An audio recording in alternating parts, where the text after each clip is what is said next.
निकालो वेक्टर की शीट निकालो। हेलो।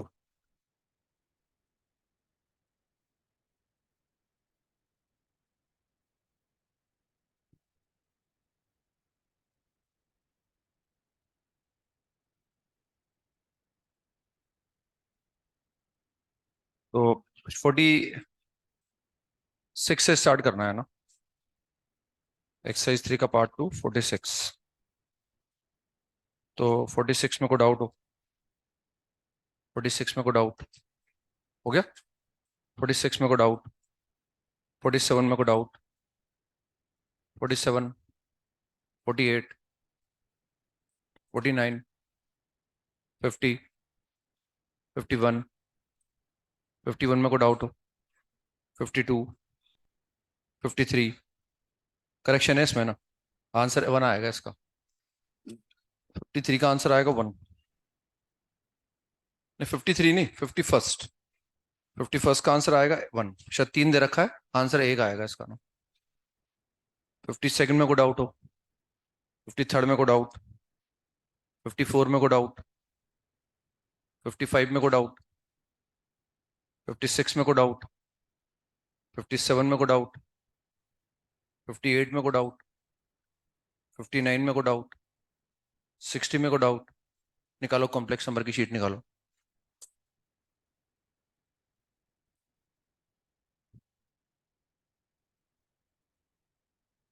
एक्सरसाइज 1 का पार्ट 1 इसमें कौन सा है? A5। A5 में को डाउट हो? A5 के का एक पार्ट बचा होता शायद है ना, उसमें को डाउट हो? A6 में को डाउट हो? इसके बाद A7 के फर्स्ट 2 पार्ट में को डाउट हो? इसके बाद नेक्स्ट कौन सा है? पार्ट 2 का A1 में को डाउट हो? इसके बाद नेक्स्ट कौन सा? पार्ट 3 का क्वेश्चन नंबर A4 में को डाउट हो? वो कंपेयर कर लो उसको, और क्या ना, मॉड निकालना है हमें। हमें बोल रखा है वो प्योरली इमेजरी है, और पी और क्यू इंटीजर है लेकिन जीरो नहीं है। तो we have to find the minimum value of mod z. तो बस उसको हमने प्योरली इमेजरी करना है, तो उनको मल्टीप्लाई कर लो, उसका रियल पार्ट जीरो कर दो मतलब आप। तो 3 × P माइनस का 7Q ऐसा आ जाएगा ये, और प्लस आयोटा।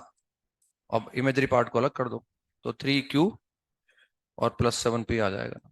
तो अब इसका मुझे मॉडुलस निकालना है। पहले इसको करना है प्योरली इमेजरी, तो मतलब ये जीरो करना पड़ेगा मुझे। तो एक तो रिलेशन ये आ गया 3 × P बराबर 7Q। इसके बाद अब जेड हमारे पास ये बचा, इस जेड का मुझे मॉडुलस निकालना है ना। जैसे मान लो मुझसे कहा जाए कि find the modulus of z is equal to iota y, तो इसका मॉडुलस क्या हो जाएगा? Mod of z is equal to mod of y हो जाएगा ना, क्योंकि मॉड होगा under root of x square plus y square. तो ये मॉड ऑफ वाई बन जाएगा ना। तो इसका जो मॉड आ गया हमारे पास, mod of z is equal to this is modulus of 3Q plus 7P। ये ऐसा आ जाएगा। अब मॉड का स्क्वायर करूंगा तो ये स्क्वायर आ जाएगा। अब ये रियल नंबर ही तो है हमारे पास, तो रियल नंबर के मॉड का स्क्वायर मतलब मॉड लगाने की जरूरत नहीं है। तो 3Q प्लस 7P का होल स्क्वायर। अब हम चाहते हैं कम से कम आए, तो P और Q कम से कम आने चाहिए, मतलब ये है। तो उसके लिए ये रिलेशन ही है हमारे पास। अब P और Q इंटीजर है और दोनों सेम साइन के होंगे। अगर P पॉजिटिव होगा तो Q पॉजिटिव होगा, P नेगेटिव होगा तो Q भी नेगेटिव होगा। तो इससे फर्क नहीं पड़ेगा यहाँ आना कि चाहे आप पॉजिटिव वैल्यू लो या नेगेटिव वैल्यू लो, क्योंकि स्क्वायर लगा हुआ है वो दोनों, क्योंकि सेम साइन के होंगे। बस अब यहाँ देख सकते हैं कि हम चाहते हैं बराबर आए, तो P7 का मल्टीपल होना चाहिए और Q3 का मल्टीपल होना चाहिए। तो P को ले लो 7 और Q को ले लो 3, तो यही कम से कम पॉसिबिलिटी। तो P बराबर 7 रख दो, Q बराबर 3 रख दो। तो 58 आया था शायद वो, तो 58 का स्क्वायर हो जाएगा। इसके बाद नेक्स्ट कौन सा है? एक्सरसाइज 2 का पार्ट 1 क्वेश्चन नंबर फर्स्ट में को डाउट हो। हम चाहते हैं ट्राइंगल का एंगल बन जाए। तो वैसे साइन इनवर्स की रेंज क्या होती है?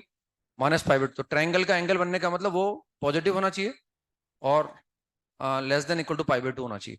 लेकिन उसके लिए वो तभी होगा जब वो अंदर वाला रियल एक्सप्रेशन आए। इनवर्स ट्रिग्नोमेट्री के अंदर जो लिखा है वो रियल होना चाहिए ना, क्योंकि उसका डोमेन होता है -1 से 1। तो पहले तो रियल करो उसको आप। तो रियल करने के लिए हमने जेड को एक्स प्लस आइटा वाई मान लिया। तो जेड अगर एक्स प्लस आइटा वाई है तो जेड -1 को लिख सकते हैं अपन x-1 प्लस आयोटा वाई। और ये नीचे लिखा हुआ आयोटा, तो ये आयोटा कर दो, तो ये आयोटा हो जाएगा। तो ये कितना आ जाएगा? वाई माइनस का आयोटा इंटू x-1 कैसा आ जाएगा। अब ये इनवर्स ट्रिग्नोमेट्री के अंदर है, तो हम चाहते हैं सबसे पहले जिम्मेदारी ये है कि रियल हो जाए, और ये रियल तब होगा जब x बराबर 1 आ जाए। तो जिससे x को 1 किया हमने, तो अभी बचेगा y। तो ये इनवर्स साइन इनवर्स के अंदर भी है, और हम चाहते हैं ट्राइंगल का एंगल हो तो y less than equal to 1 होना चाहिए, क्योंकि y 1 से बड़ा होगा तो डिफाइन नहीं होगा, और y 0 से बड़ा होना चाहिए। तो z का रियल पार्ट तो 1 आना चाहिए और उसका इमेजरी पार्ट 1 के बराबर, 1 से छोटा और 0 से बड़ा आना चाहिए। नेक्स्ट क्वेश्चन नंबर कौन सा? सेकंड में को डाउट हो? सेकंड हो गया। इसके बाद साइड में x प्लस आइटा वाई मान लो, उसको x प्लस आइटा वाई मान के निकाल लो। और कौन सा है? कौन सा? 13। 13 में को डाउट हो? क्वेश्चन नंबर 13 में तो लॉग की इनइक्वालिटी सोल्व करनी है भाई। लॉग वो जो मॉड है वो एक रियल क्वांटिटी है, मतलब पॉजिटिव है, नॉन नेगेटिव है मतलब रियल है ना, तो उसको बस आर मान लो आप, ताकि कम से कम लिखना पड़ेगा let this is equal to are.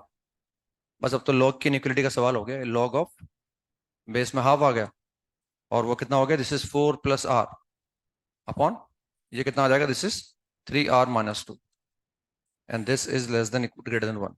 मतलब ये रियल नंबर ही तो है हमारे पास, तो बस ये हमें कैलकुलेट करना है, यहाँ से आर निकालना है अपने को। तो लॉग में बेस 1 से छोटा है, साइन विल गेट चेंज, ये साइन चेंज हो जाएगा इसका 3r-2, तो हाफ रेस्ट टू पावर 1, और ये लॉग का नंबर था तो हाफ से छोटा है तो 0 से बड़ा होना चाहिए। पर इसको सोल्व कर लो आप। तो इसको सोल्व करेंगे तो एक बार तो इसको सोल्व कर लेंगे, इसको सोल्व करेंगे तो दो क्रिटिकल पॉइंट आ जाएंगे, एक तो -4, एक 2/3। तो हम चाहते हैं 0 से बड़ा हो, तो ये 2/3 से बड़ा होना चाहिए और -4 से कम होना चाहिए। और एक बार ये सोल्व करना है मुझे, तो इसको सोल्व करने के लिए क्या करो? इंटरचेंज करना पड़ेगा ना। 4 plus r, 3r-2 minus half less than 0, ये ऐसा आ जाएगा ना। ये तो अलग सोल्व कर लेना, डबल साइडेड है, तो दोनों को सोल्व करके कॉमन सोल्यूशन निकाल लेंगे, इनका इंटरसेक्शन लगा देंगे। तो बस अब यहाँ सोल्व कर लो उसको, तो सोल्व करने पर कितना आ गया? 2 इंटू, एलसीएम कितना आ जाएगा? 2 इंटू 3r-2, तो this is 2 into 3r-2, this is 2 into 3r-2, and this is 8 plus 2r, 8 plus 2r-3r+4 less than 0। अब 2 से तो क्रॉस मल्टीप्लाई कर दो नीचे वाले से, अब ये कितना बचेगा? r-12 आ जाएगा शायद ये, r-12, तो r-12, 12 ही आ रहा है ना? कितना आ रहा है? से लिखा है मैंने शायद, 2 आएगा ये, तो दिस इज r-10।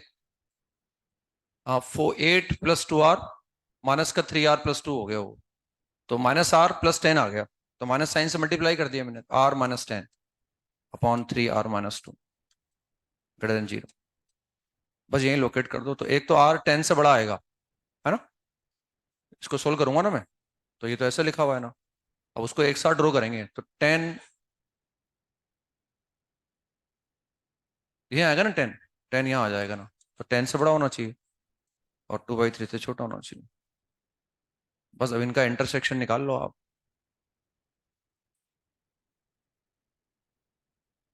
r+4 था कि मैंने गलत लिखा है? अच्छा, 4 प्लस आर एक ही बात सही है ना, ये ऐसा आ जाएगा। अब इनका इंटरसेक्शन निकालेंगे, तो एक तो ये आएगा r लेस देन -4, और एक आ जाएगा r greater than 10। Now since r is modulus, that can not be negative, तो वो नेगेटिव तो होगा नहीं है ना। बस r ग्रेटर देन 10, तो r का मतलब क्या था? मॉड ऑफ z-1, तो mod of z-1 greater than 10। तो ये एक सर्कल आ गया, सर्कल की ना बाउंड्री आएगी ना अंदर वाला पोर्शन आएगा, सर्कल के बाहर वाला पोर्शन आ जाएगा, इसका सेंटर 1 आ जाएगा and the radius is 10।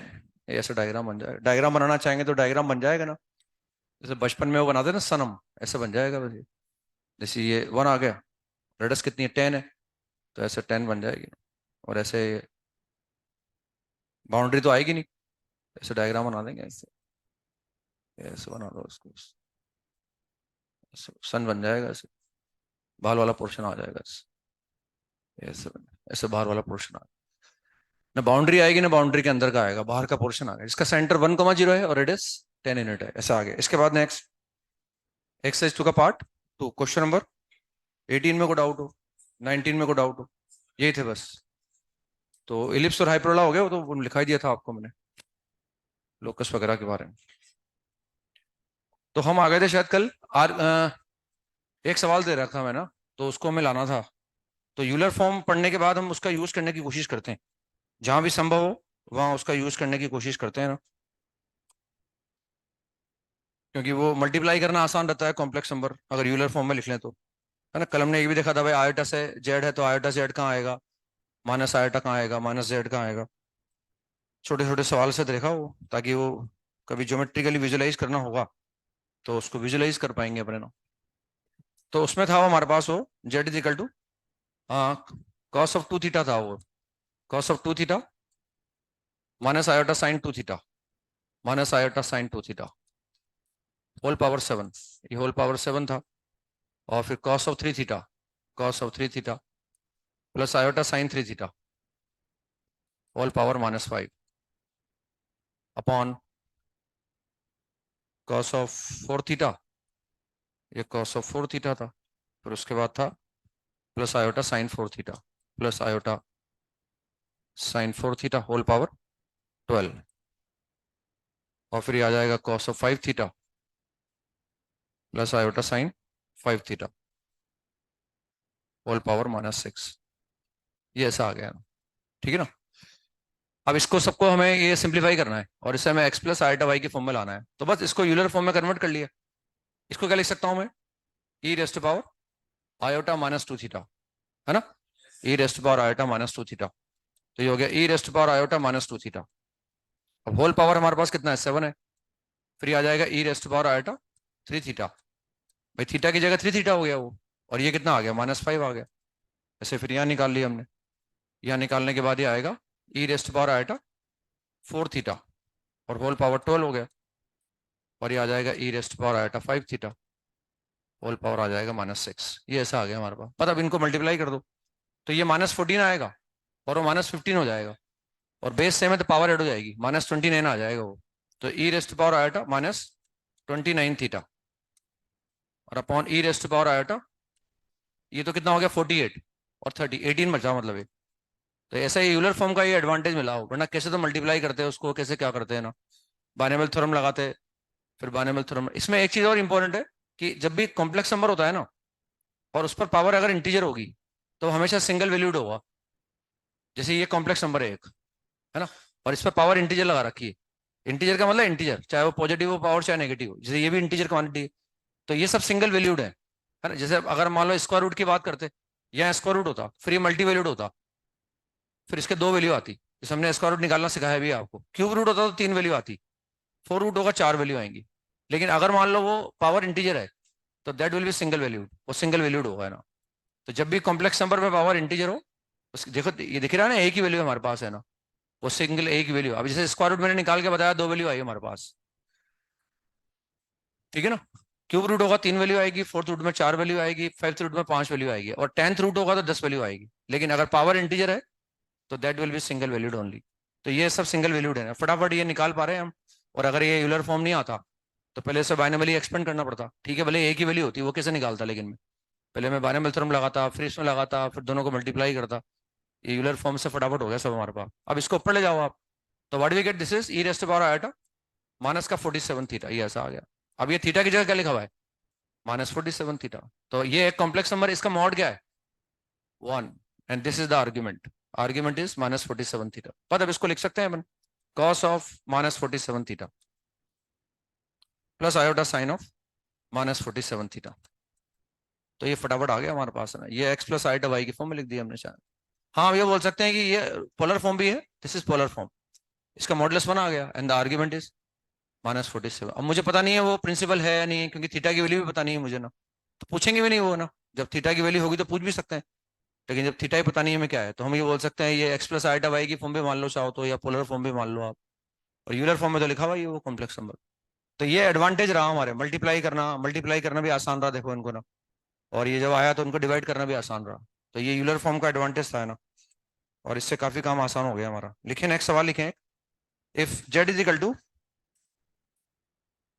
If z is equal to cos pi by 3 minus iota sine pi by 3, minus sine iota pi by 3, minus iota sine pi by 3, 1 plus iota root 3, 1 plus iota root 3, whole power 7 upon iota raised to power 5. Then find modulus of z, find modulus and principal argument of z. Then find the modulus and principal argument of z. Modulus निकालना है और मुझे principal argument निकालना है।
तो modulus is 2⁻⁷ and the principal argument is -π/2।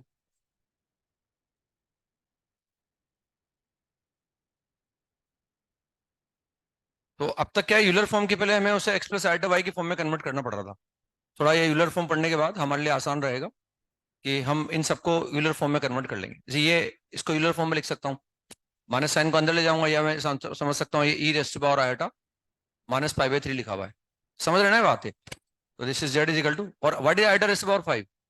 Iota, उसको iota लिख दो। आयोटा की पावर 5 लेके चलोगे तो भी आएगा, लेकिन मैंने कहा ना जब भी कॉम्प्लेक्स नंबर पे पावर इंटीजर हो वो सिंगल वैल्यूड होगा हमेशा, है ना। ये भी एक सिंगल वैल्यूड है, ये निकाला भी था ना कल हमने, 1 + आयोटा√3 निकाला भी था हमने कल। ये सिंगल वैल्यूड है, मतलब ये एक वैल्यू आएगी फिक्स। तो इसमें आयोटा की पावर 5 को अपन चाहें तो आयोटा लिख सकते हैं ना, ये ऐसे लिख सकता हूँ। आयोटा की पावर 5 लेके चलूंगा तभी वही आंसर आएगा, ऐसा नहीं कि आंसर अलग आएगा ना। तो इसको मैंने लिखा ई रेस्ट टू पावर आयोटा -π/3, ये आसान हो गया। उसमें पहले यूलर फॉर्म में कन्वर्ट कर लिया, इसको यूलर फॉर्म में कन्वर्ट कर लिया। क्या लिखा है इसका मॉड कितना है? 2। What is the principal argument? π/3, ये ऐसा आ गया ना। तो ये तो ऐसा आया, होल पावर 7 हमारे पास है, होल पावर 7 लगा दिया हमने। और नीचे कितना लिखा हुआ है, नीचे वाले को भी कन्वर्ट कर लो, तो ये 1 आ गया, into e raised power iota π/2 आ गया। अब मल्टीप्लाई करना भी आसान है और डिवाइड करना भी आसान है। तो दिस इज 2⁻7, ये तो आ जाएगा 2⁻7। अब यहाँ आएगा 7π/3 और -π/3, जोड़ेंगे ना इनको, तो -π/3 समझ में आ रहा है, जोड़ेगा। -π/3 + 7π/3 इज 6π/3, 2π। तो this is e raised power 2π, e raised power iota 2π। और ये नीचे कितना आ गया, ये आ गया 1 into e raised power iota π/2 आ गया। बस इसको ऊपर लेके आ जाओ, this is 2⁻7 into e raised power iota 3π/2, ये ऐसा आ जाएगा। अब ये एक कॉम्प्लेक्स नंबर है, ये यूलर फॉर्म में लिखा हुआ है, दिस इज इट्स मॉडुलस, और ये आर्ग्यूमेंट है। अब ये आर्ग्यूमेंट आर्ग्यूमेंट तो है, प्रिंसिपल नहीं है, तो 3π/2 यूं नाप रखा है, -π/2 आ जाएगा, ठीक है ना, -π/2 आ जाएगा। therefore modulus of z is equal to 2⁻7 and the principal argument of z is equal to -π/2। तो ऐसे वो फटाफट आ गया, वरना हमें एक्सपेंड करना पड़ता, फिर उसको मल्टीप्लाई करते, तो काफी टाइम लगता है अगर यूलर फॉर्म हमारे सामने नहीं आती तो ना। तो यूलर फॉर्म का यूज कर लिया और कैलकुलेट करके निकाल ली। लिखें एक और, prove that 1 + cos theta + iota sin theta upon 1 + cos theta - iota sin theta whole power n is equal to, this is cos of n theta plus iota sin n theta plus iota sin n theta, yes हो गया, cos n theta plus iota sin n theta। ये prove करना है हमें, ये इसके बराबर होगा, cos n theta plus iota sin n theta।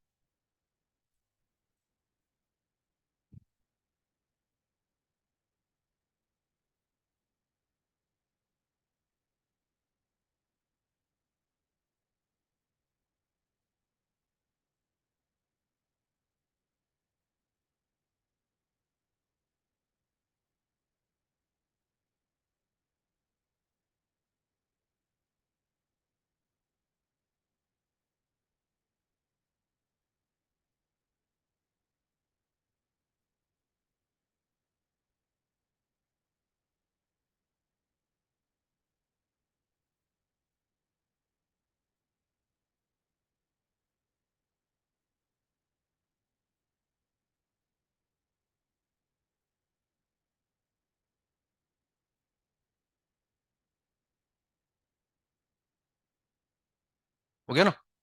तो अब इसमें ध्यान से देखें अपन, ये this is e raised to power iota theta, जब भी वो साइन कोस दिख रहा है ना तो उसका यूज करने की कोशिश कर रहे हैं यूलर फॉर्म का, कम से कम समय में काम चलेगा हमारे। तो सिंस ये एलएचएस हमारे पास लिखा हुआ है और ये मैंने विजुलाइज कर लिया कि ये हमारे पास e raised power iota theta है, तो ये कितना हो जाएगा, e raised power - iota theta हो जाएगा। और वैसे भी कॉन्जुगेट, यानी e raised power iota theta and e raised power - iota theta, ये एक दूसरे के क्या है, कॉन्जुगेट है ना। यानी अब ध्यान से देखें, कॉन्जुगेट का मतलब ये होता है, हम जानते हैं कॉन्जुगेट का मतलब है ना, जैसे मान लो जेड हमारे पास यहाँ है, तो इसका कॉन्जुगेट क्या होगा, इसका मिरर इमेज होगा। तो मिरर इमेज का मतलब यहाँ से ड्रॉ करूंगा एक परपेंडिकुलर, और जितना ऊपर है नीचे एक्सटेंड कर दूंगा ना, तो ये पॉइंट जेड बार होगा। यानी कॉम्प्लेक्स प्लेन में ये पॉइंट अगर कॉम्प्लेक्स नंबर जेड को रिप्रेजेंट कर रहा है तो उसका जो मिरर इमेज आएगा रियल एक्सिस के about, that will represent z bar. अब हम मॉड का मतलब जानते ही हैं, जैसे इसका मॉडुलस कितना है, इसका मॉडुलस मैंने आर मान लिया और मैंने ये एंगल थीटा मान लिया, तो हम जानते हैं भाई z r into e raised power r theta लिखा जा सकता है। तो जब जब भी जेड ऐसा है ना, हम जेड बार को क्या लिख सकते हैं, अब जेड बार का मुझे मॉडुलस चाहिए, तो देखो ये दोनों ट्रायंगल कॉन्ग्रुएंट बनेंगे ना, तो ये भी मॉड आर हो जाएगा ना, और ये एंगल भी कितना होगा, थीटा हो जाएगा ना, दोनों ट्रायंगल कॉन्ग्रुएंट होंगे। तो इसका हम मॉडुलस क्या लिख सकते हैं, मॉडुलस दोनों का सेम है, और इसको लिख सकते हैं e raised power r minus theta. समझ रहे हैं? तो जैसे जेड मुझे पता है यूलर फॉर्म में, तो जेड बार भी मुझे पता है, वो फटाफट ज्योमेट्रिकली विजुलाइज कर लिया हमने कि भाई ऊपर आर, ऊपर जितना ऊपर इतना नीचे होगा, तो अगर वो मोड आर है तो ये भी मोड आर होगा, वो थीटा है तो ये माइनस थीटा हो जाए। मैंने लिखा है भी ना आपको, argument of z plus argument of z bar, या तो जीरो आता है या वो टू पाई आता है, जीरो हमेशा आएगा, वो टू पाई एक ही स्थिति में आएगा बस। ये तब भी सही है, जैसे मान लो मैं यहाँ लिख लूँ जेड को, मैं जेड को मैं लिखता हूँ, मान लो फॉर एग्जाम्पल जेड बराबर -2 है, तो जेड बराबर क्या हो गया, जेड बराबर हो गया 2 into e raised power iota पाई। अब सर आपके हिसाब से तो ये होगा, आपके हिसाब से जेड बार ये आएगा, आपके नहीं जो लिखा है उसके हिसाब से तो ये आना चाहिए सर, बिल्कुल सही है, यही आएगा। ठीक है, वो प्रिंसिपल नहीं है, तो हम कौन सा बोल रहे हैं कि प्रिंसिपल होगा वो, हमने थोड़ी बोला है यूलर फॉर्म में वो आर्ग्यूमेंट होगा प्रिंसिपल होगा, वो थीटा की जगह आर्ग्यूमेंट होगा बस, है ना। तो ये ऐसा लिखना ऑलवेज सही है, भले वो प्रिंसिपल हो या नहीं हो, जब जब भी जेड ही है, जेड बार को हमेशा से लिखा जा सकता है।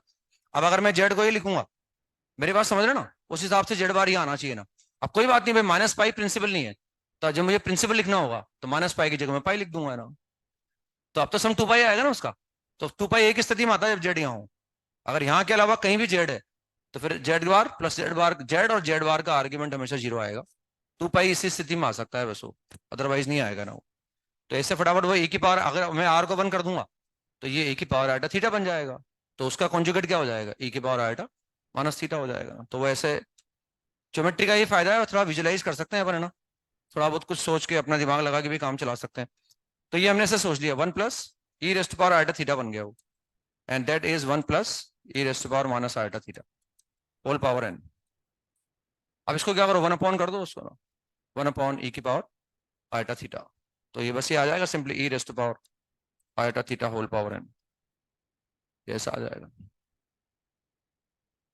ऐसे ही बचेगा ना, वन अपॉन कर देंगे तो ऊपर चला जाएगा, और नीचे आ जाएगा ए की power iota theta plus one, तो कट जाएगा, और बस ऊपर क्या बचा, ए की पावर आइटा थीटा बचा, तो ये कितना आ गया, ई रेस्ट पावर,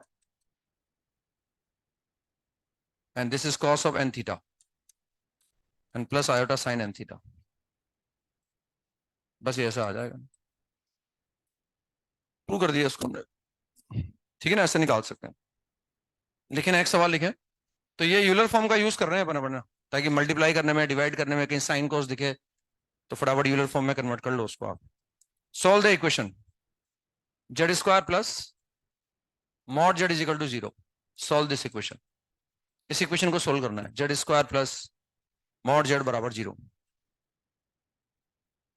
मैं बताऊंगा एक सवाल करके आपको।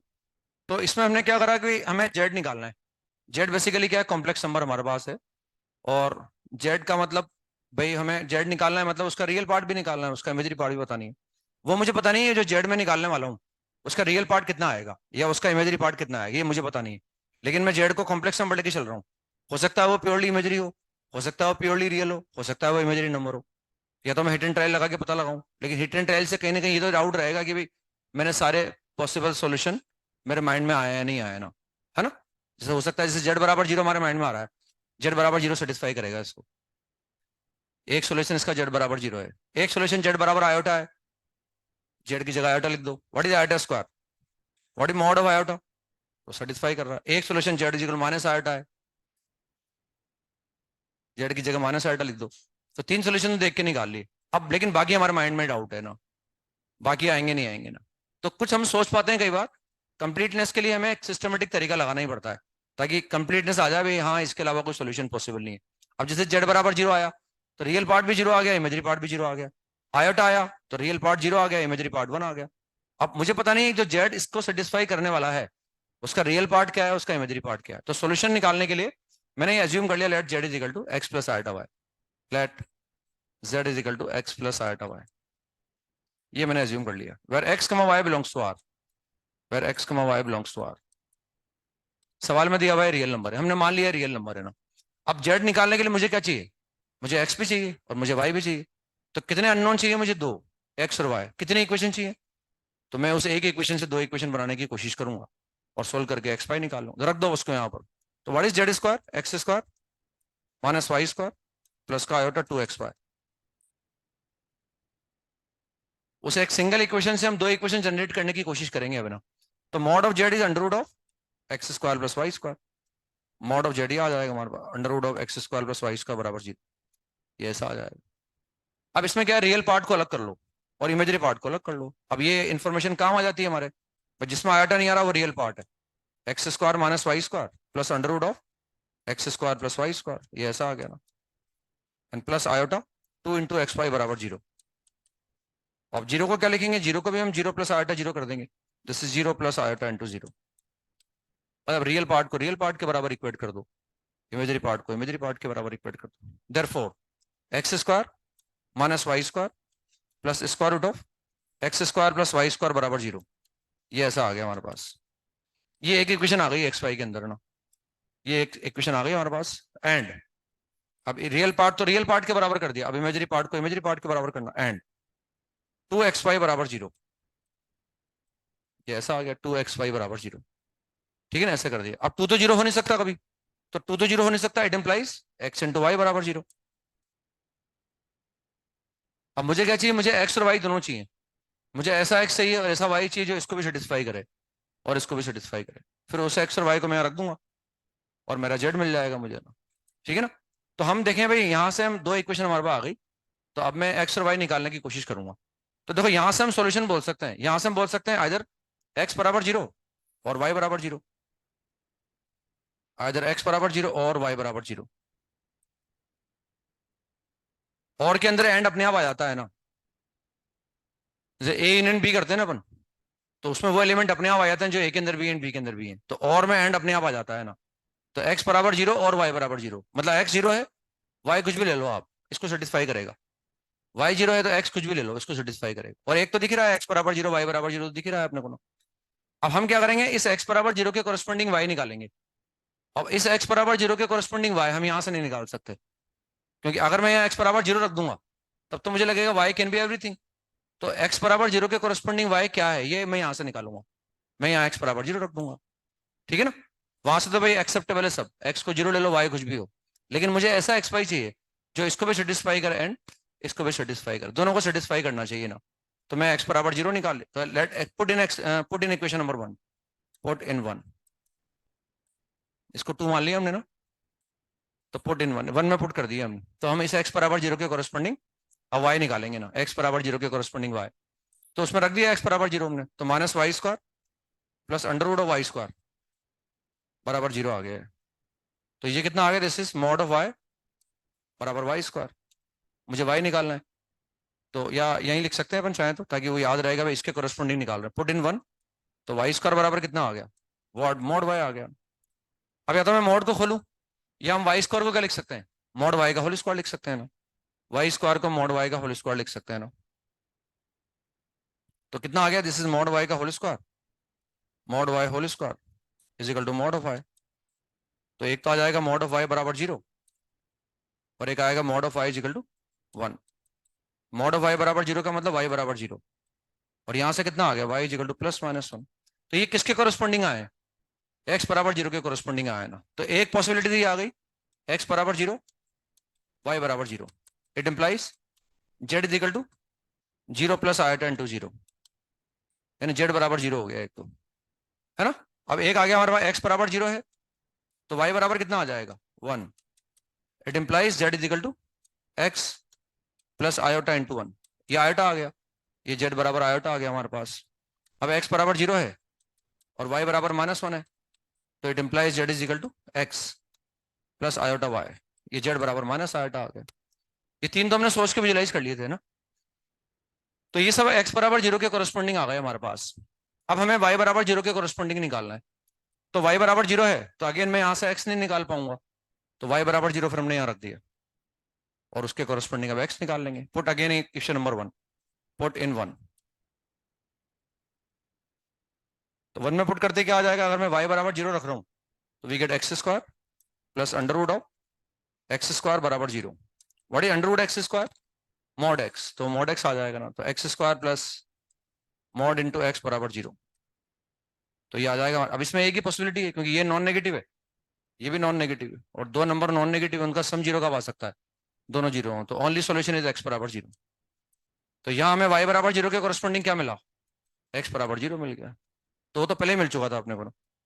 तो these are the three solutions only, मतलब इनके अलावा और कोई सॉल्यूशन नहीं आ सकता, जो हालांकि हमने सोचा था हिट एंड टाइल लगा के, लेकिन वो लग रहा था भाई कुछ और आ सकता है, हो सकता है हमारे दिमाग में नहीं आ रहा हो।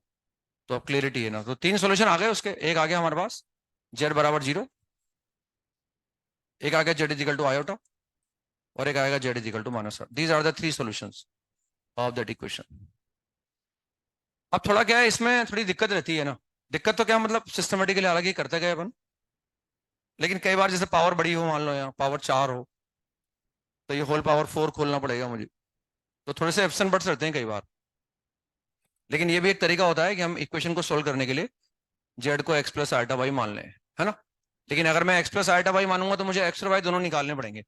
दो इक्वेशन जनरेट की, हमने निकाल लिया। या कई बार हम यूलर फॉर्म का यूज करके भी हम इक्वेशन को सोल्व कर सकते हैं, उसमें आर और थीटा निकालना पड़ेगा हमें ना। तो अब सेकंड तरीका है यूलर फॉर्म। जब लगे भाई कॉम्प्लिकेशन है, तो हम यूलर फॉर्म का भी यूज कर सकते हैं, और उसका यूज करके भी निकाल सकते हैं ना। तो अगेन हम इक्वेशन सोल्व कर रहे थे, mod z square plus mod z बराबर 0, z square plus mod z बराबर 0। तो हमने एज्यूम कर लिया let z is equal to r into e raised power iota theta. अब हमें आर और थीटा निकालना पड़ेगा। मुझे जेड निकालने के लिए उसका मॉडुलस चाहिए, क्योंकि किसी भी कॉम्प्लेक्स नंबर को मैं यूनिकली आइडेंटिफाई तभी कर सकता हूं जब मुझे उसका मॉडुलस पता हो और मुझे उसका आर्गुमेंट पता हो। क्योंकि जैसे मान लो हमसे कहा जाए कि कॉम्प्लेक्स नंबर का Z mod 1, if mod z बराबर 1, तो ऐसे कितने जेड होंगे? इनफाइनाइट। ऐसे इनफाइनाइट जेड होंगे, वो सब सर्कल की सर्कमफ्रेंस पर होंगे, उनका सेंटर 0 0 होगा, और रेडियस क्या होगा? 1 यूनिट। हमसे कहा जाए ऐसे कितने कॉम्प्लेक्स नंबर है जिनका आर्ग्यूमेंट π/3 है? ये एक रे आ गई, इसमें भी इनफाइनाइट, ये दोनों के लोकस बना रखे ना हमने, इसका लोकस बना रखा, ऐसे भी इनफाइनाइट कॉम्प्लेक्स नंबर है। तो किसी भी कॉम्प्लेक्स नंबर को हम उसके मॉड से यूनिकली आइडेंटिफाई नहीं कर सकते, उसके आर्ग्यूमेंट से यूनिकली आइडेंटिफाई नहीं कर सकते। हाँ, अब यूं कहा जाए कि ऐसे कॉम्प्लेक्स नंबर बताओ आप जिनका मॉड तो 1 है और आर्ग्यूमेंट π/3 है, तो एक ही होगा बस, ऐसा ना। तो अगर हमें किसी कॉम्प्लेक्स नंबर का मॉडुलस भी पता है और उसका आर्ग्यूमेंट भी पता है, तो उसको हम यूनिकली आइडेंटिफाई कर सकते हैं ना। जैसे ये मैंने बना दिया एक सर्कल।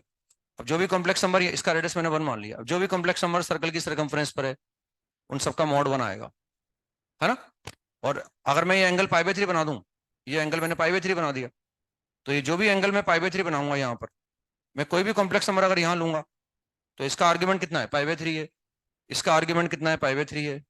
इसका आर्ग्यूमेंट कितना? π/3 है।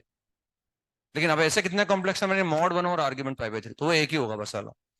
तो किसी भी कॉम्प्लेक्स नंबर को अगर हम चाहते हैं यूनिकली आइडेंटिफाई करें, तो ये ऐसा कॉम्प्लेक्स नंबर है इसका मॉड भी 1 के बराबर है और आर्ग्यूमेंट भी π/3 के बराबर है। तो सिर्फ ऐसा ही एक ही कॉम्प्लेक्स नंबर होता है जिसको उसके मॉड से पहचान सकते हैं अपन, एंड दैट इज 0।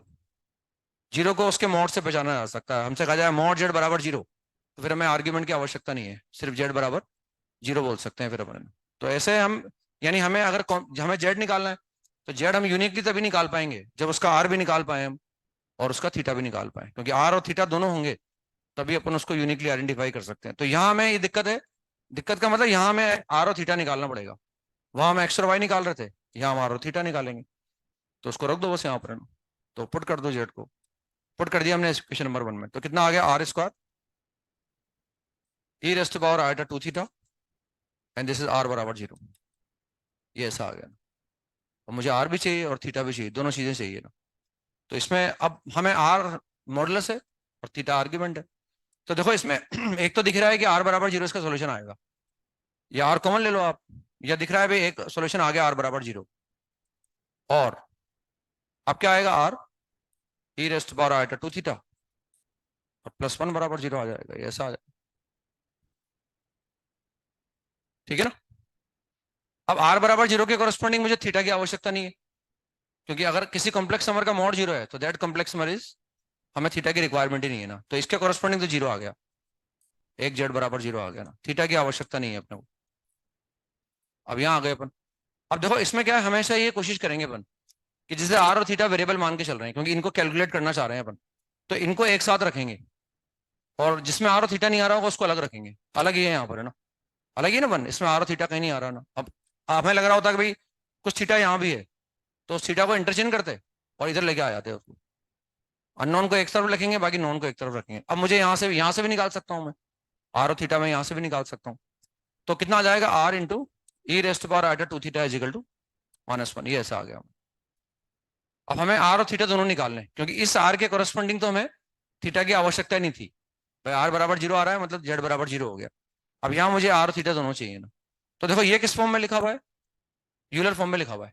तो इसको भी क्या करें, यूलर फॉर्म में लिख दें, क्योंकि अगर दो कॉम्प्लेक्स नंबर बराबर हैं तो या तो यूं बोलते हैं उनका रियल पार्ट के बराबर है, एंड इमेजरी पार्ट के बराबर है, या ऐसा बोलते हैं कि उनके मॉडुलस भी बराबर है और उनका आर्ग्यूमेंट भी बराबर है, ऐसा बोल सकते हैं अपन। तो ये अगर यूलर फॉर्म में लिखा हुआ है तो इसको भी क्या करो, यूलर फॉर्म में लिख दो आप। अब यूलर फॉर्म में लिखना आता ही है अपने को ना।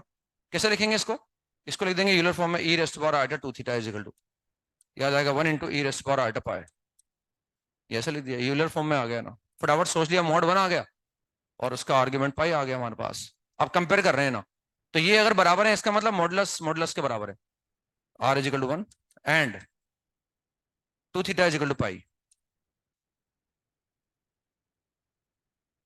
तो थीटा बराबर कितना आ गया, पाई/2 आ गया। अब देखो आर तो 1 आ गया, तो जेड कितना हो गया, 1 into e raised power iota पाई/2। And what is this complex number,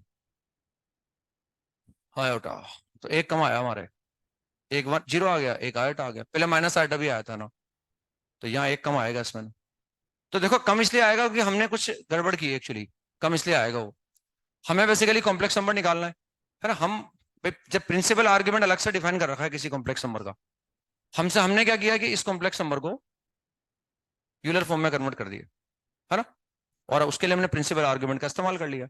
अब उन्होंने थोड़ी बोला यहाँ प्रिंसिपल आर्ग्यूमेंट का इस्तेमाल करो, हमें तो -1 को लिखना है।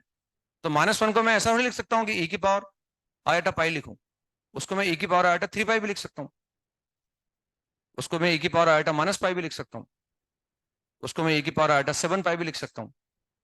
अब मैं इक्वेशन सोल्व कर रहा हूँ तो मैं ऑल पॉसिबिलिटी पे विचार करूंगा, ऑल पॉसिबल पे। प्रिंसिपल आर्गुमेंट पूछ रहा है तो अलग बात है, वो बोलता है इसको यूलर फॉर्म में लिखो, हम ऐसे निकाल के बैठ जाते, -1 को यूलर फॉर्म में लिखो, हमने ऐसे लिख दिया, गलत थोड़ी लिखा है हमने। लेकिन कोई अगर ऐसे लिख देगा तो ये गलत है क्या, ये भी गलत नहीं है ना।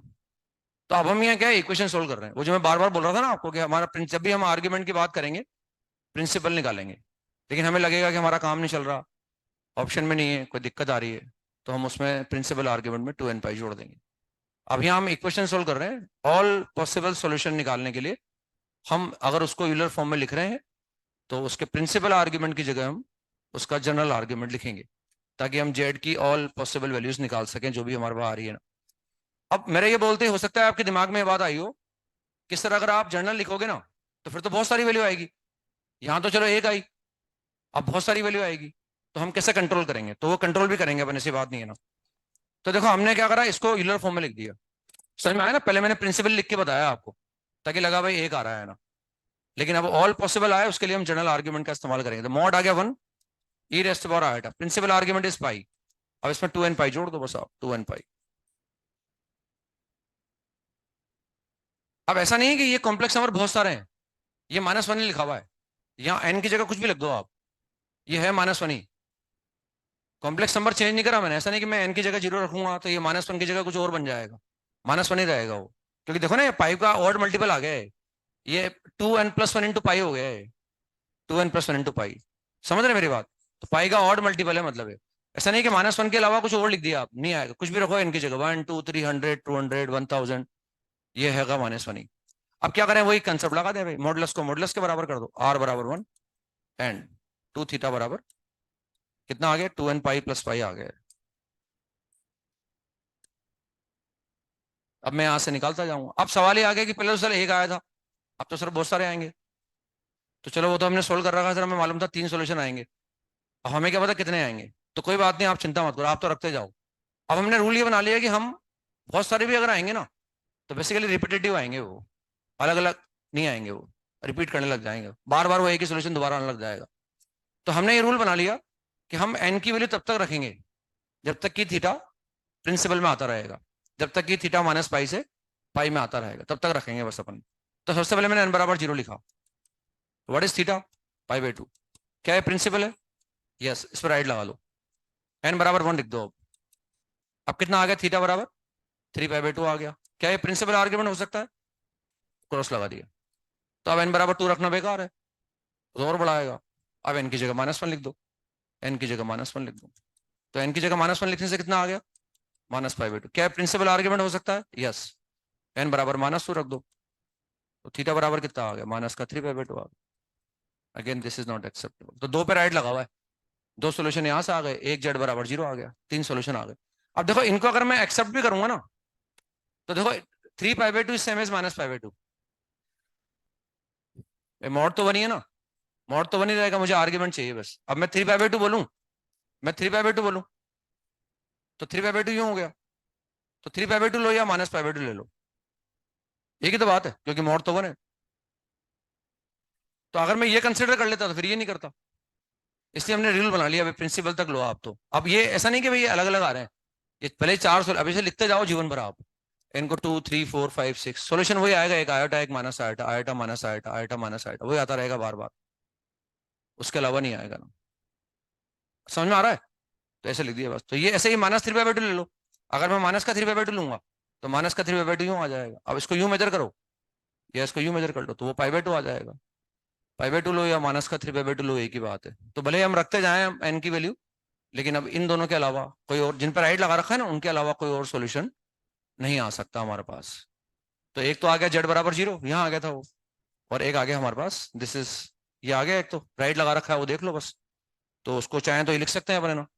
तो कितना आ गया? Z is equal to r, तो इन सबके कोरस्पॉन्डिंग 1 आ गया, 1 × e⁻⁴ और एक ये वाला आ गया, 1 × e⁻⁻⁻⁴ ये ऐसा आ गया। तो एक आयोटा आ गया और एक माइनस आयोटा आ गया। जेड बराबर 0, आयोटा एंड माइनस आयोटा। तो थोड़ा सा क्या है, जैसे पावर वगैरह बड़ी बड़ी हो जाए, ज्यादा बड़ी हो, तो ये यूलर फॉर्म ज्यादा अच्छा रहता है तरीका ना। अब इसमें लेकिन जैसे एक तो कुछ चीजें तजुर्बे से सीखने में आती है, एक दो सवाल करेंगे थोड़ा आइडिया लग जाएगा, वरना ये है कि हमारे पास सिर्फ इक्वेशन के अंदर जेड हो और मॉड जेड हो, तो फिर उसको सोल्व करने के लिए हम यूलर फॉर्म का इस्तेमाल कर सकते हैं ना, वो ज्यादा कंफर्टेबल रहता है। लेकिन जेड भी हो, मॉड जेड भी हो, और साथ में कोई कांस्टेंट कॉम्प्लेक्स नंबर, जैसे 1 + आयोटा, 2 + आयोटा, आयोटा, ये ऐड हो रहा हो इक्वेशन के अंदर, या सब्ट्रैक्ट हो रहा हो, तो फिर x + आयोटा वैसे जाओ आप, वो कंफर्टेबल रहता है ना। ठीक है ना? ये है कि सवाल मैंने दो तरह से करके बताया अब आपको। अब आपको करना है, हालांकि ज्यादा बेटर ये रहता है, लेकिन फिर भी जब भी कहीं कांस्टेंट कॉम्प्लेक्स नंबर ऐड हो रहा हो या सब्ट्रैक्ट हो रहा हो, तो फिर हमें x + आयोटा वैसे जाना चाहिए ना। लिखे नेक्स्ट सवाल, लिखे ना, solve the equation. z⁴ is equal to mod z. z⁴ is equal to mod z. इस इक्वेशन को सॉल्व करना है। z⁴ is equal to mod z.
तो इसमें जेड की पावर 4 दिख रहा है, तो मतलब ये एडवाइजेबल है कि एक्स प्लस आइटा वाई तो मानना नहीं चाहिए मेरे हिसाब से ना। बस वो आर और थीटा में मान लो, और उसको आर निकाल लो, एक बार थीटा निकाल लो।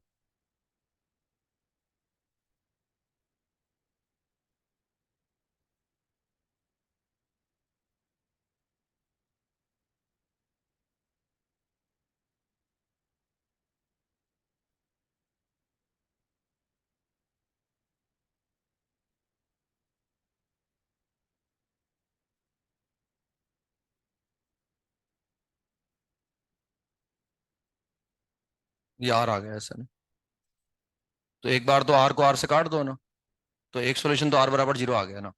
दिख भी रहा है वो जेड बराबर जीरो सेटिस्फाई करेगा उसको ना। तो एक तो सिंपली लिख दिया हमने आर बराबर जीरो, और और ये आ गया r cube into e raised power iota four theta is equal to one. तो यहां से आ गया जेड बराबर जीरो, क्योंकि जब आर जीरो होता है या मॉड जीरो होता है तो हमें आर्ग्यूमेंट की आवश्यकता नहीं पड़ती है ना। तो ये जेड बराबर जीरो आ गया। अब यहां से देखते हैं ना, तो ये यूलर फॉर्म में लिखा हुआ है, यानी इस कॉम्प्लेक्स नंबर का मॉडुलस कितना है, आर क्यूब है। इसका मॉडुलस आर क्यूब है, आर नहीं है इसका मॉडुलस, आर क्यूब, क्योंकि आर की जगह ये लिखा हुआ है। और जो इसका आर्ग्यूमेंट है वो फोर थीटा है। अब मुझे उसको भी यूलर फॉर्म में लिखना है ना। अब हम इक्वेशन सोल्व कर रहे हैं, तो प्रिंसिपल से काम नहीं चलेगा। पहले प्रिंसिपल ही लिखो आप जीरो, अब उसमें टू एन पाई जोड़ दो बस, फिर एन बिलोंग्स टू आई, ये ऐसा आ जाएगा। अब मुझे आर भी निकालना है, और अब इसका मॉड उसके मॉड के बराबर कर दो, आर्ग्यूमेंट आर्ग्यूमेंट के बराबर कर दो, therefore r cube is equal to one and four theta is equal to two n pi, therefore theta is equal to n pi by two, n belongs to I. अब r cube अगर one के बराबर है तो are की value कितनी आएगी, तीन, लेकिन रियल तो एक ही आएगी।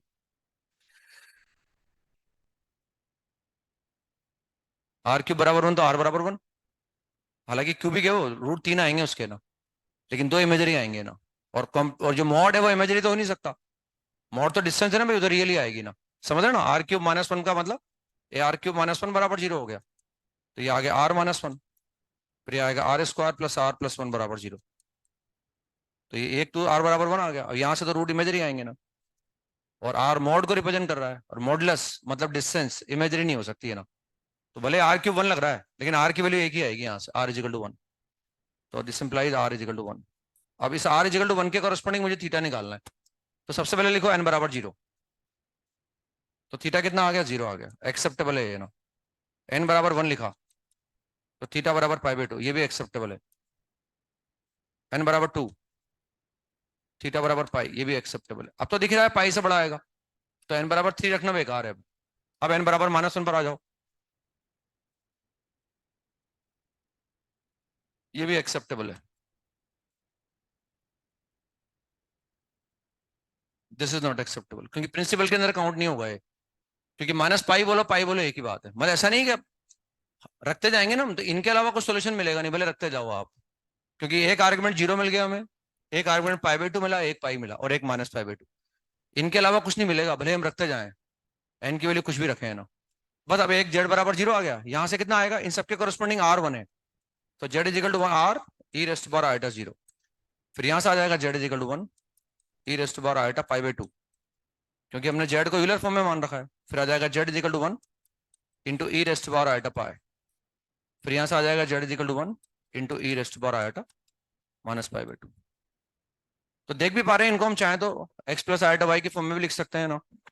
तो फर्स्ट वाला तो वन हो जाएगा, सेकंड वाला क्या आ जाएगा, सेकंड वाला आ जाएगा पाई बाई टू, आइटा आ जाएगा ना। थर्ड वाला माइनस वन आ जाएगा, फोर्थ वाला माइनस आइटा आ जाएगा। इसको वन लिख सकते हैं चाहे तो हम, इसको पाइटा लिख सकते हैं, इसको माइनस वन लिख सकते हैं, माइनस आइटा लिख सकते हैं। तो चार सोल्यूशन तो ये आ गए, और एक जेड बराबर जीरो, पांच सोल्यूशन आ गए इसके अंदर।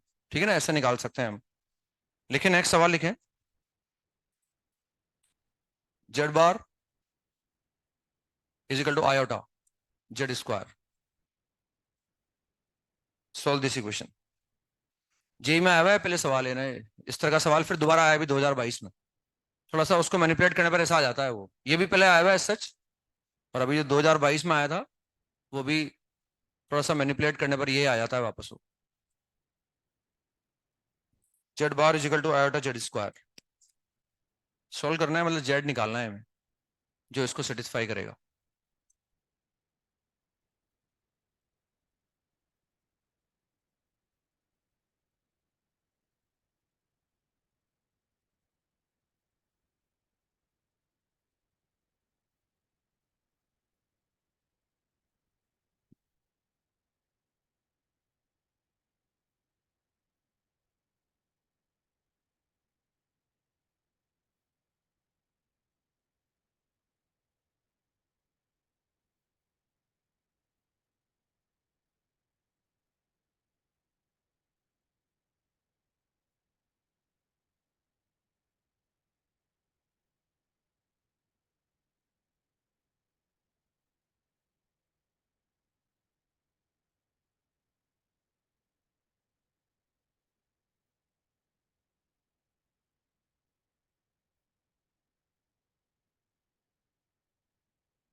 तो वही हम इसको एज्यूम कर लेंगे ना, और z is equal to r e raised power iota theta.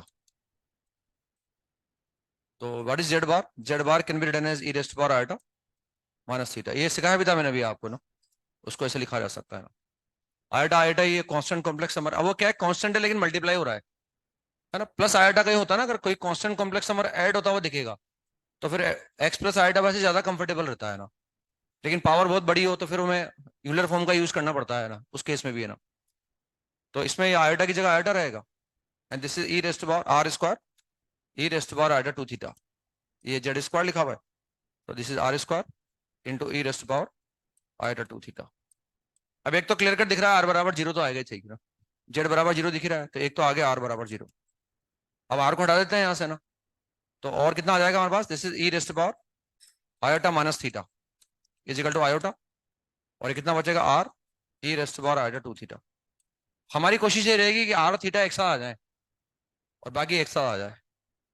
तो इस थीटा को क्या करो, वन अपॉन कर दो, वन अपॉन, और इसको उधर ले जाओ ताकि वो थीटा और आर पूरा एक साथ आ जाएगा, है ना। इसको वन अपॉन कर देते हैं, तो इसको लिख सकता हूं मैं iota into r into e raised power iota three theta is equal to one. अब ये साथ में कांस्टेंट कॉम्प्लेक्स नंबर है, तो इसको उधर ले जाओ आप। What is one upon iota minus iota, ताकि आर थीटा एक तरफ हो गया बाकी सब एक तरफ हो गया ना, ठीक है ना। क्योंकि वरना फिर इसको भी यूलर फॉर्म में लिखना पड़ेगा, फिर मल्टीप्लाई करना पड़ेगा, तो बेटर उसको उधर ले जाओ आप। तो उसको लिख दिया अपन ने one minus iota, r into e raised power iota three theta is equal to minus iota हो गया। मतलब ये यूलर फॉर्म में लिखा हुआ है, इसको भी यूलर फॉर्म में लिख दो आप। तो this is one into e raised power iota minus pi by to, लेकिन हम इक्वेशन सोल्व कर रहे हैं तो जनरल आर्ग्यूमेंट लिख दिया हमने two n pi, n belongs to I, ये एन बिलोंग्स टू आई आ जाएगा। पर इसको कैलकुलेट कर लो आप, तो ये कितना आ गया, r is equal to one आ गया, and three theta is equal to two n pi minus pi by two आ जाएगा ये। तो एन इज इक्वल टू, ये ऐसे लिख लो, एन बिलोंग्स टू आई। मतलब मैं थीटा निकालूंगा और एन रखता जाऊंगा, तब तक रखूंगा जब तक कि थीटा प्रिंसिपल में आता रहेगा ना। तो दिस इज एन बराबर जीरो, तो थीटा बराबर कितना आएगा, minus pi by six. Acceptable है ना ये। एन बराबर वन लिखा, तो theta is equal to one से कितना आया, टू, टू से आएगा फोर, फोर से आएगा थ्री, थ्री से आएगा पाई by to, pi by to, ये भी एक्सेप्टेबल है।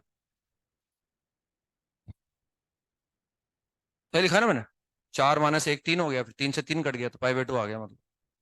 अब एन बराबर टू पर आऊंगा मैंने, तो टू से कितना आएगा फोर, फोर से eight pi, seven pi, seven pi by six, तो बड़ा आ जाएगा मतलब अभी ना। लिख दो, लेकिन एक बार theta is equal to 7 pi by 6, ये एक्सेप्टेबल नहीं है। अब एन बराबर 3 रखना बेकार है, मतलब है ना। तो एन बराबर -1 पर आ जाओ। एन बराबर -1, तो -1 पर ये माइनस का 2 बना, माइनस का 4 बना, माइनस का 5, माइनस का 5 पाई बाय 6, और ये एक्सेप्टेबल है ना।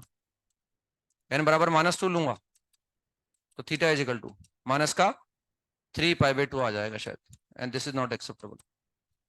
एन बराबर -2 लूंगा ना, तो माइनस का 4, माइनस का 8, माइनस का 9, और माइनस का 9 से 3 कट जाएगा, तो माइनस का 3 पाई बाय 2 आ जाएगा। बस ये राइट 3 लगा रखे हैं, 3 राइट तो यहाँ लग गए, और एक जीरो था हमारे पास, एक था ना जीरो, एक जेड बराबर जीरो, तो 4 सोल्यूशन आ गए। अब इनको लिख सकते हैं अपन चाहें तो, इन सबके कॉरेस्पॉन्डिंग आर बने, ये तो चल ही रहा है, आर बराबर 1 तो चल ही रहा है, और हमें आर और थीटा ही चाहिए एक्चुअली ना। तो therefore z is equal to, यहां से आएगा z is equal to 1 into e raised power iota -pi by 6। फिर यहाँ आ गए ना, z is equal to 1 into e raised power iota pi by 2, और एक यहां से आ जाएगा z is equal to 1 into e raised power iota -5 pi by 6। तो 3 ही आ गए ना। अब इसमें ये लिख सकते हैं अपन चाहें तो भाई इसको, जैसे एक्स प्लस आयोटा वाई की फॉर्म लिखना चाहें लिख सकते हैं, लोकेट भी कर सकते हैं।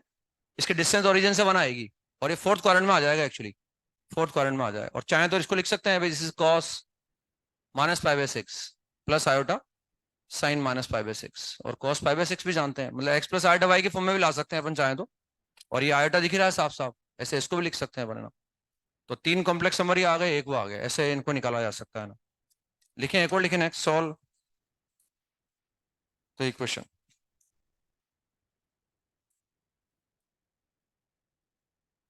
Z bar -z square is equal to iota z bar plus z square.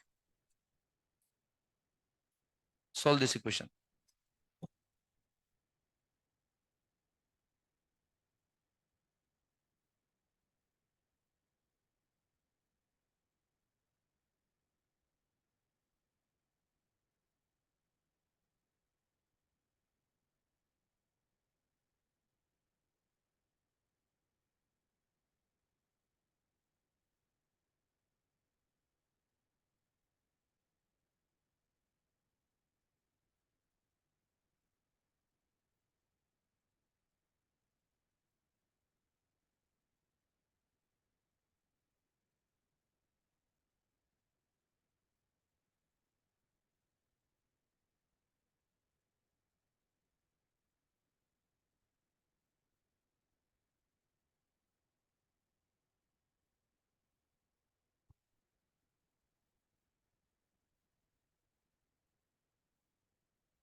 अब देखो इसमें ये भी 2022 में आया है, लेटेस्ट है ना।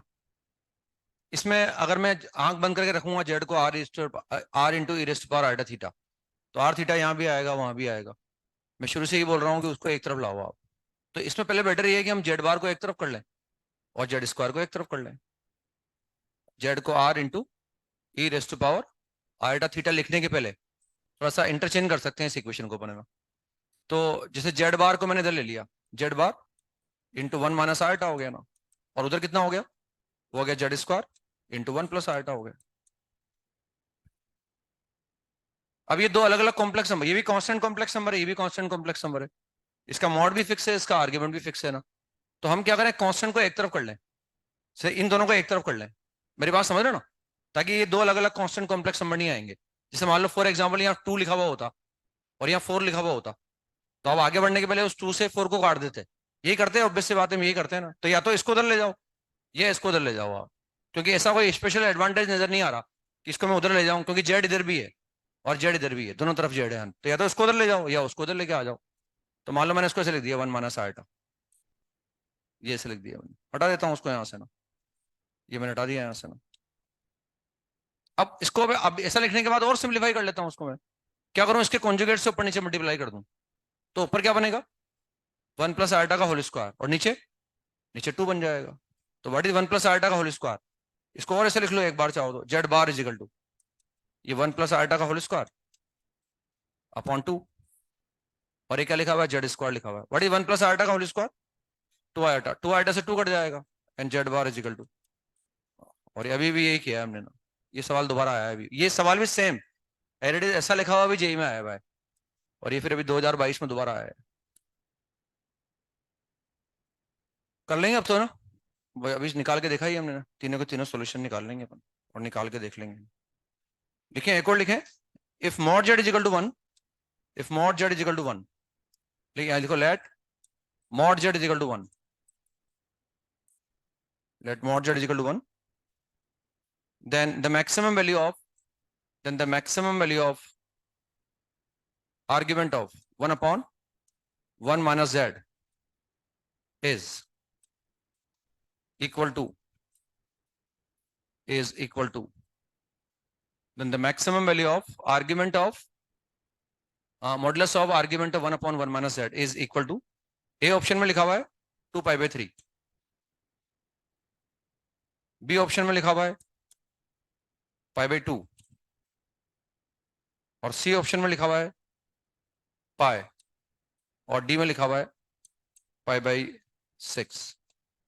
ये पता लगाना है हमें, मॉड जेड हमें वन दिया हुआ है, और ऑब्वियस सी बात है z is not equal to one, obvious है, वो ऑब्वियस है कि जेड वन नहीं होगा, है ना। तो हमें maximum value of modulus of argument of one minus Z निकालना है ना। मॉड जेड हमें वन दिया हुआ है ना, और अब हम यूलर फॉर्म के यूज कर रहे हैं अपन, है ना। कल से अपन यूलर फॉर्म पढ़ रहे हैं ना, चाहे इक्वेशन सोल्व करनी हो तो भी यूलर फॉर्म का यूज किया हमने, एक्स प्लस आल्टा वाई का भी यूज किया, है ना। कॉम्प्लेक्स नंबर मल्टीप्लाई हो रहे हो, ट्रिग्नोमेट्रिक फॉर्म में लिखा हो तो भी यूलर फॉर्म का यूज कर रहे हैं, कॉम्प्लिकेटेड फॉर्म में लिख रहा हो, मॉड निकालना हो, प्रिंसिपल आर्ग्यूमेंट निकालना हो, तो भी अपन उसका यूलर फॉर्म का यूज कर रहे हैं।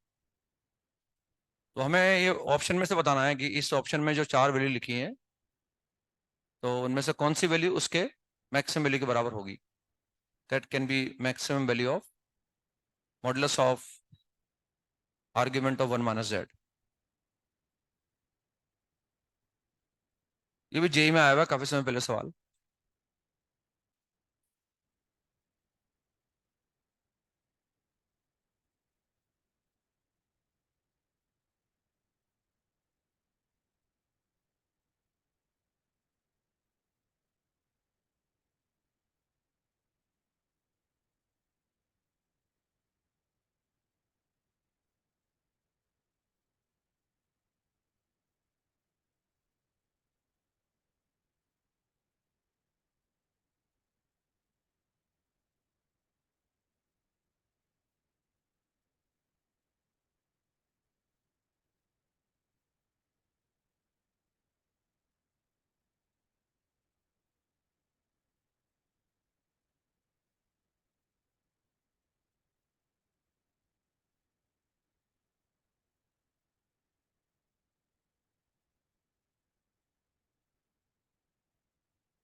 देखो ट्रिकी सवाल है ना। इसमें देखो ये एक इन्फॉर्मेशन हमारे पास है ना, तो अगर वो क्या है मैक्सिमम वैल्यू नहीं पूछते ना, सिर्फ ये इसकी वैल्यू पूछते, तब तो दिक्कत नहीं आती अपने को ना। क्योंकि इसका मतलब हमें दे रखा है कि हमें एक कॉम्प्लेक्स नंबर जेड चाहिए, लेकिन उसका मॉड क्या है, 1 के बराबर है। तो अगर वो सिर्फ वैल्यू पूछते और ये देते कि मॉड जेड 1 के बराबर है, इसका इस आर्ग्यूमेंट का मॉडुलस निकालो, तब तो हम क्या करते हैं, हिडन ट्रायल से कोई जेड सोच लेते हैं यहाँ और रख देते हैं यहाँ पर। भाई आपने तो दिया नहीं कौन सा जेड है, और आपने वैल्यू पूछी है, आपने कहा है मॉड जेड 1 के बराबर है, तो जेड चलो 1 नहीं ले सकता मैं, तो जेड को -1 ले लेता मैं और ये रख देता, वैल्यू आ जाती है उसकी ना। समझ रहे हैं? अब उन्होंने क्या मैक्सिमम पूछा है, लेकिन मैक्सिमम बताओ, तो अब मुझे पता नहीं है कि इसको सेटिस्फाई करने वाले जेड बहुत सारे हैं, मुझे ये पता नहीं है कि कौन सा जेड मैं रखूंगा कि ये मैक्सिमम आएगा, ये मुझे पता नहीं है ना। तो थोड़ा सा सिस्टमेटिकली चलना पड़ेगा, थोड़ा हिट एंड टेल से काम नहीं चलेगा।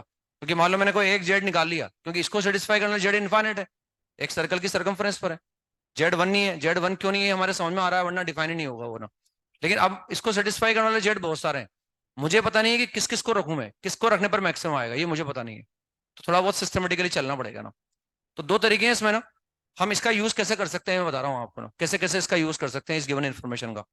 हमें इस कॉम्प्लेक्स नंबर का आर्गुमेंट निकालना है, फिर उसकी मैक्सिमम वैल्यू की बात करनी है अपने को। तो मैंने क्या करा, इस कॉम्प्लेक्स नंबर को डब्ल्यू मान लिया, दैट डब्ल्यू is equal to 1/1 minus Z.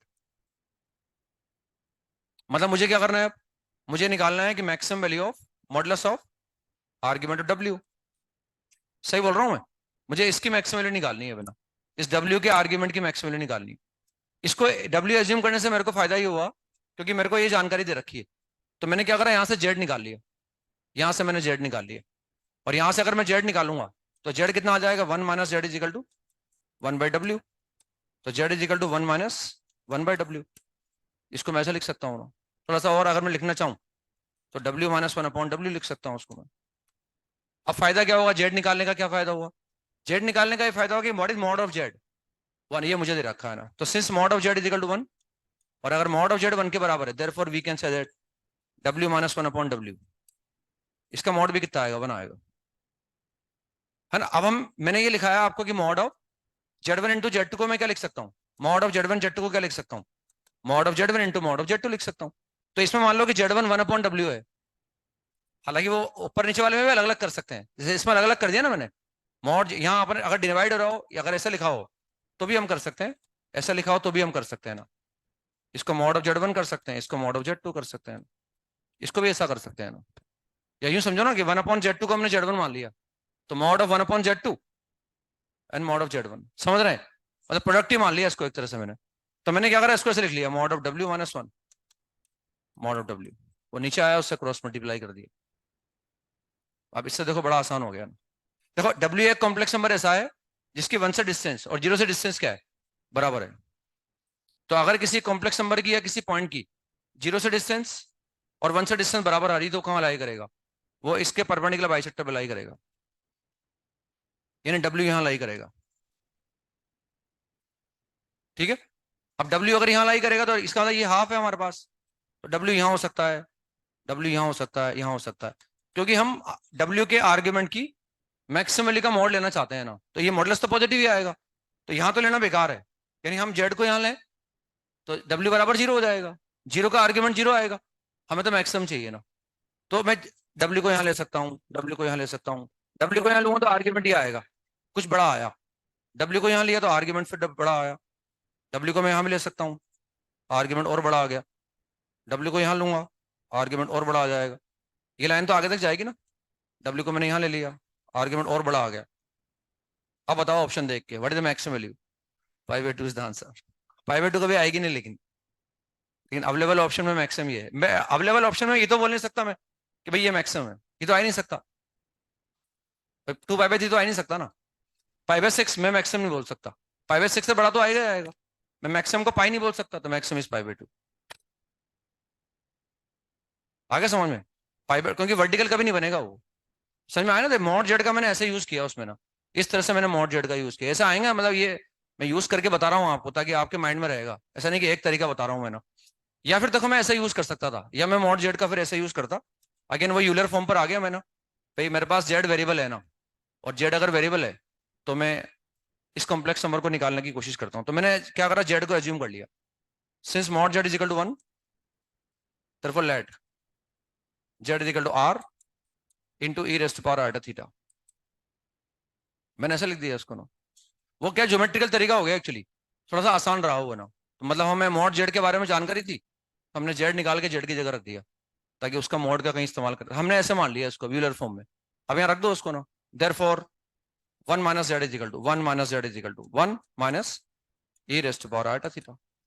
अब मैंने कल बताया था आपको कि हम वो ई की पावर एक टर्म को मिस कर रहे हैं, एक्सपोनेंशियल वाली टर्म को, तो इसमें माइनस साइन कॉमन ले लो आप, ई की पावर आइटा थीटा -1 आ गया।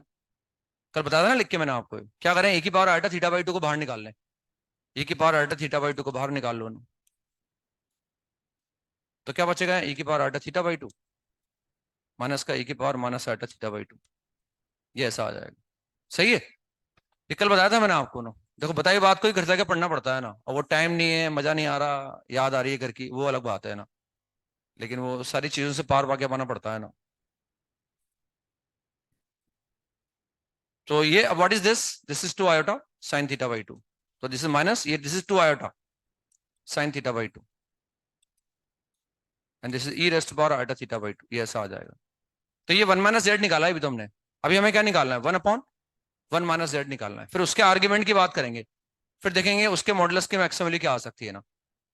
समझ में आ गया ना, 1 माइनस जेड निकाल लिया मैंने, उसी कंसेप्ट का इस्तेमाल कर लिया। अगर हम ऐसा ही यूज नहीं करते तो इसको साइन कोस में कन्वर्ट करते टाइम ज्यादा लगता है, फिर अपने को ये फटाफट आ गया हमारे पास है ना। अब ये आया 1 माइनस जेड, हमें चाहिए 1 upon 1 minus z, therefore 1 upon 1 minus z, that is equal to 1 upon minus का 2 आयोटा साइन थीटा बाई 2 और into e raised power iota theta by 2, ये ऐसा आ जाएगा ना। What is 1 upon iota, minus iota, तो 1 अपॉन आयोटा को ऊपर ले जाओ, माइनस आयोटा आएगा, माइनस साइन से माइनस साइन कट जाएगा, तो this is iota into e raised power minus iota theta by 2, और नीचे कितना बचा, 2 साइन थीटा बाई 2 बचा हमारे पास। तो ये आयोटा की जगह आयोटा है, इसको लिखा हमने कॉस ऑफ, क्योंकि नीचे साइन कॉस है ना, cos theta by 2 minus iota sine theta by 2 लिख दिया इसको मैंने, और नीचे कितना आ गया, this is 2 sign theta by 2, ये ऐसा आ गया। इसको अलग अलग कर लो आप, देखो इसको पहले आयोटा से मल्टीप्लाई कर दो, तो ये 1/2 तो मैंने बाहर निकाल लिया, 1/2 साइन थीटा बाई 2 मैंने बाहर निकाल लिया, तो वो कितना आ गया, that is iota cos theta by 2, और what is iota into minus iota +1, तो +1 साइन थीटा बाई 2 बन गया वो, +1 साइन थीटा बाई 2, मतलब इसको लिख दो और अंदर मल्टीप्लाई कर दो, तो ये आ जाएगा 1/2 and plus iota 1/2 cot theta by 2 and this is 1 upon 1 minus z. वापस वही आ गया, देखो रियल पार्ट उसका हाफ आ गया और इमेजरी पार्ट वेरिएबल आएगा। हमारे पहले ये तो आया था, वो जो डब्ल्यू था, इसी को डब्ल्यू बोला था हमने, इसी को डब्ल्यू बोला था, और उसका रियल पार्ट कितना आ गया था, हमें मालूम पड़ गया था डब्ल्यू इस पे लाई करेगा ना, ये हाफ पर, ये 1 और 0 से बराबर डिस्टेंस पर था, तो यहाँ लाई कर रहा था वो, ये तो 1 था और ये 0 था हमारे पास, तो ये हाफ हो गया परपेंडिकुलर बाइसेक्टर। पहले हमने विजुलाइज किया था कि डब्ल्यू जो है उसका रियल पार्ट हमेशा हाफ आएगा, और वो कभी यहाँ भी हो सकता है कहीं भी हो सकता है वो ना, तो उसका इमेजरी पार्ट क्या है, वेरिएबल है ना, तो यहाँ दिख रहा है साफ साफ रियल पार्ट हाफ आ गया, इमेजरी पार्ट वेरिएबल। अब ये जो कॉम्प्लेक्स नंबर है जिसके हम आर्ग्यूमेंट की बात कर रहे हैं, अब जाके यहाँ आया 1, और वो फटाफट अगर वो काम कर देते तो फटाफट ज्योमेट्रिकली फील हो जाता फिर अपने को ना, यहाँ हमने मैथमेटिकली किया पूरा ना। अब ये जो 1 अपॉन 1 माइनस जेड है, कभी यहाँ आ सकता है, कभी यहाँ आ सकता है, कभी यहाँ आ सकता है, हम मैक्सिमम आर्ग्यूमेंट की बात कर रहे हैं, तो इसको लेते जाएंगे ना, तो what is the maximum value, वरना what is the answer, answer is 5/8 हो गया, अगेन वहीं आ गए अपन, बस वहां फटाफट ज्योमेट्रिकली फटाफट फील हो गया वो, हमने मॉड जेड बराबर 1 का ऐसा यूज कर लिया और यहाँ ऐसे मैथमेटिकली यूज किया ना, तो आंसर आ गया उसका π/2 के बराबर, ऐसे उसको π/2 का यूज करके निकाल सकते हैं अपन। नेक्स्ट देखिए, vector representation of a complex number, vector representation of a complex number, vector representation of a complex number, vector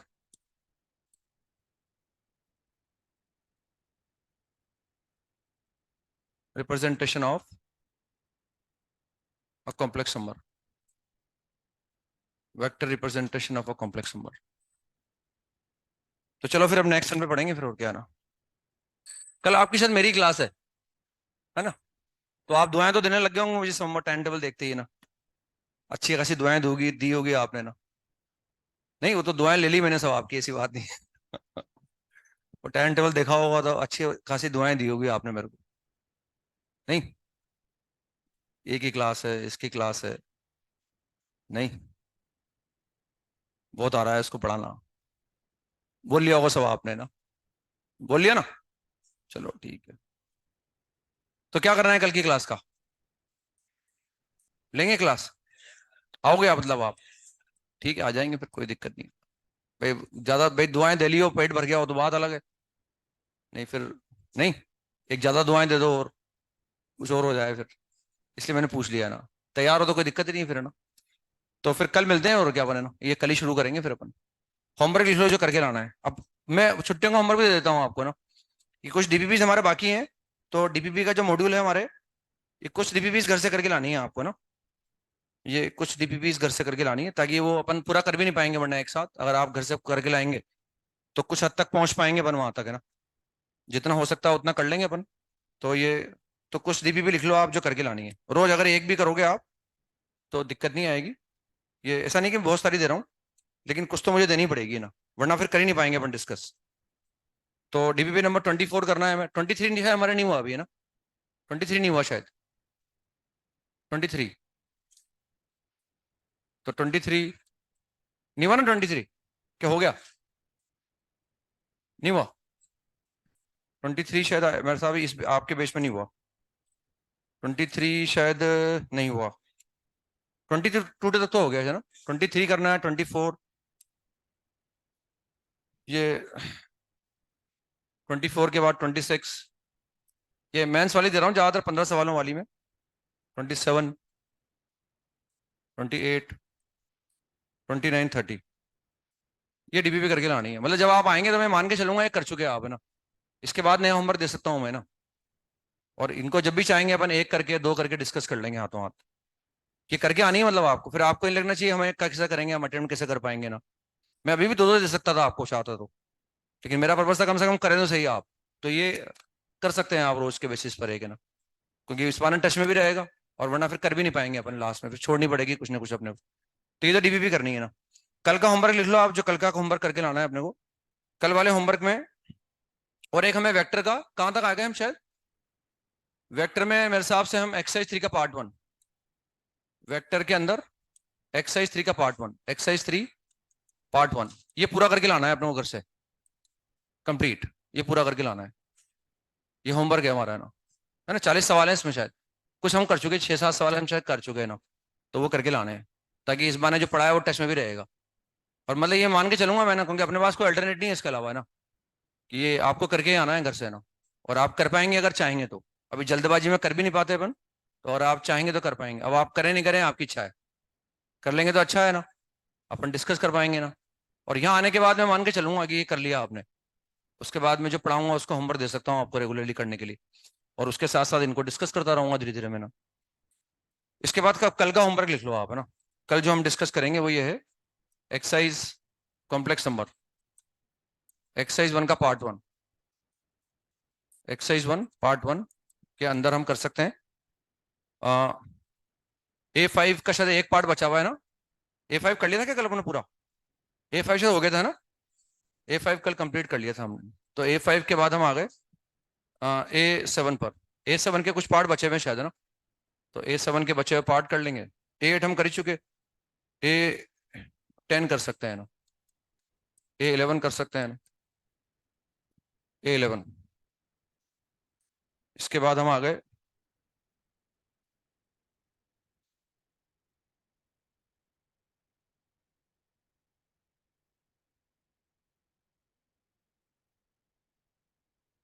part 2 में आ गए। एक्सरसाइज 1 का पार्ट 2। A7 करना है,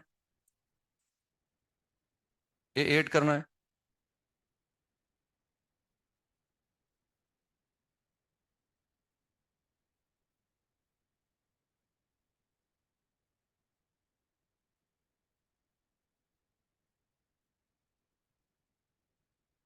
C1 देता हूँ, मैंने कंसेप्ट समझाया आज आपको ना, C1।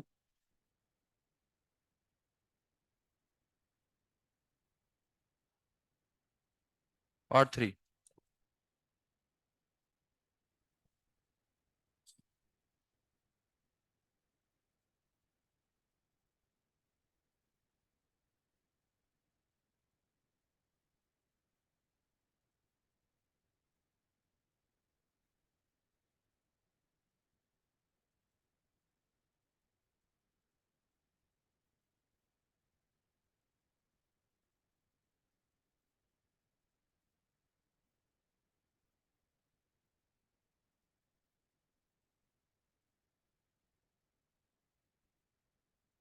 C7 तो कर चुके ना इस काम। C7 शायद कर चुके इसका, है ना? पार्ट थ्री का C7 कर चुके। C7 नहीं हुआ।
ये करके लाना, ये कल का होमवर्क है ना, कल ये डिस्कस करेंगे हम।